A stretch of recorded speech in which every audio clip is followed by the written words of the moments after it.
तो स्वागत है स्टूडेंट्स A7 एजुकेशन के अंदर। और यार पार्ट 12 है मैट्रिक्स का।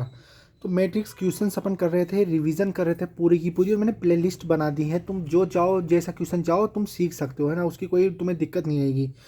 तो आज जो टॉपिक आया है वो अपना आया है ट्रांसपोज ऑफ ए मैट्रिक्स। तो देखो भाई, ट्रांसपोज ऑफ ए मैट्रिक्स से तुम्हें ये चीज़ समझनी होगी। सबसे पहले तो देखो, इसको डिनोट कर सकते हैं ए के ऊपर power T, transpose of A matrix A, या फिर ए डैश से।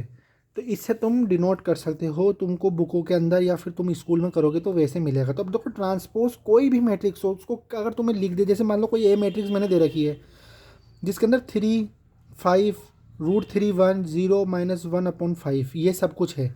इसका ऑर्डर है 3 × 2, ये तुम्हें पता है। अब तुम्हें ट्रांसपोज करने के लिए बोले तो ट्रांसपोज करने का मतलब क्या होता है कि जैसे तुम रो पकड़ो भाई, रो में क्या क्या है। फर्स्ट रो देखोगे, फर्स्ट रो में 3 और 5 एलिमेंट है, तो उसको तुम कॉलम बना दोगे। जैसे भाई 3 और 5 तुमने बना दिया कॉलम, 1 2 पोजीशन थी, 1 2 कर दिया। फिर दूसरी रो पकड़ोगे, √3 और 1, तो √3 और 1 भाई रो को आपने कॉलम बना दिया। ऐसे 0 1 0 -1/5, तो 0 -1/5। अच्छा, ये आपने बना दी ट्रांसपोज। ट्रांसपोज यही होता है और कुछ नहीं होता। अब देखो, इसका ऑर्डर था 3 × 2, लेकिन इसका ऑर्डर कितना हो गया देखो, 1 रो है, 2 रो है, और कॉलम कितना है 1 2 3, तो मतलब 2 रो और 3 कॉलम, जो ये ऑर्डर है। तो ये आपकी हो गई ट्रांसपोज ऑफ अ मैट्रिक्स। समझ गए। इसके अंदर कोई मेरे हिसाब से दिक्कत नहीं आनी चाहिए थी कि भाई ट्रांसपोज ऑफ अ मैट्रिक्स में क्या होता है।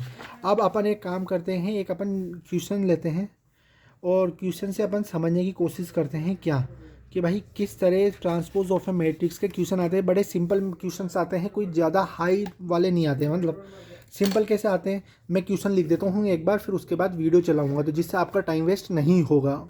तो देखो भाई, ये क्वेश्चंस मैंने लिख दिया कि इफ़ ए कोई मैट्रिक्स दे रखी है जिसका जो वैल्यू है वो है 3 √3 2 4 2 0, और जो बी मैट्रिक्स है उसकी वैल्यू दे रखी है मैट्रिक्स की 2 -1 2 1 2 4। तो अब देखो इसके अंदर ये क्या ऑर्डर की है, ये है 2 × 3 ऑर्डर की, ये है 2 × 3 ऑर्डर की।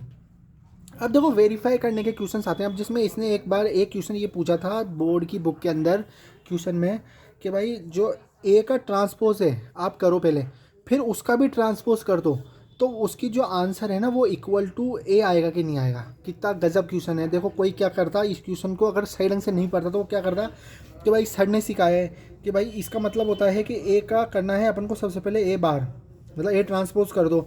वो ये चीज़ नहीं देखेगा, वो सोचेगा कि भाई ये एक्स्ट्रा लगा दिया, 2 लग रहे हैं, वो देखेगा नहीं। ठीक है, तो वो क्या करेगा भाई।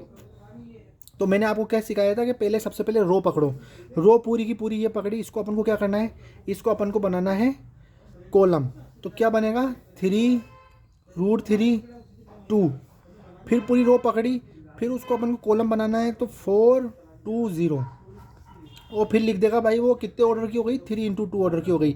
और कह देगा कि यार ये तो इक्वल ही नहीं है, ये क्या बात हुई। और वो लिख देगा कि भाई ये इक्वल नहीं है, hence it is not equal. लेकिन देखने वाली जो क्वेश्चन की जो खास बात थी वो क्या बात थी कि भाई देखो, ये तो आपने कर दिया। अब उसके बाद क्या करना है, अब के बाद इसने बोला कि भाई जो ए ट्रांसपोज हो गया ना, ए ट्रांसपोज का आपको एक बार और ट्रांसपोज करना है, फिर चेक करना है। तो अपन फिर से एक बार चेक करेंगे, देखो ट्रांसपोज करके। अब भाई रो है, रो 3 4 है, उसको फिर कॉलम बनाओ, तो ये 3 4 हो गई।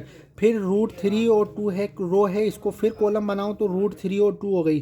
फिर 2 और 0 रो है, तो 2 और 0 को फिर से कॉलम बनाओ तो ये 2 0 हो गई। ये क्या बन गया, 2 × 3 की अपने पास एक मैट्रिक्स बन गई। तो देखो ये वाली मैट्रिक्स और ये जो ए मैट्रिक्स है, एक एक एलिमेंट सिमिलर दिख रहा होगा तुम्हें। देखो ये ए वाली और ये ए बार वाली, तो आप क्या कह सकते हो कि भाई जो ए है वो इक्वल है ए ट्रांसपोज का होल स्क्वायर का ट्रांसपोज। इस तरह ये क्वेश्चन आते हैं वेरीफाई के। तो ट्रांसपोज में ये सीखने का था। और अगर मुझे कोई अच्छा सा बहुत अच्छा सा क्वेश्चन मिलेगा तो मैं पार्ट 13 में डाल दूंगा, क्योंकि जिससे तुम्हारा वेस्ट नहीं हो, क्योंकि ये रिवीजन है, फास्ट वे में अपन पढ़ रहे हैं पूरा का पूरा मैट्रिक्स, और लास्ट में मैं कंबाइन कर दूंगा मेरी सारी वीडियो को, जिससे तुम आनंद ले सकते हो। तो बस यार आज के लिए इतना ही।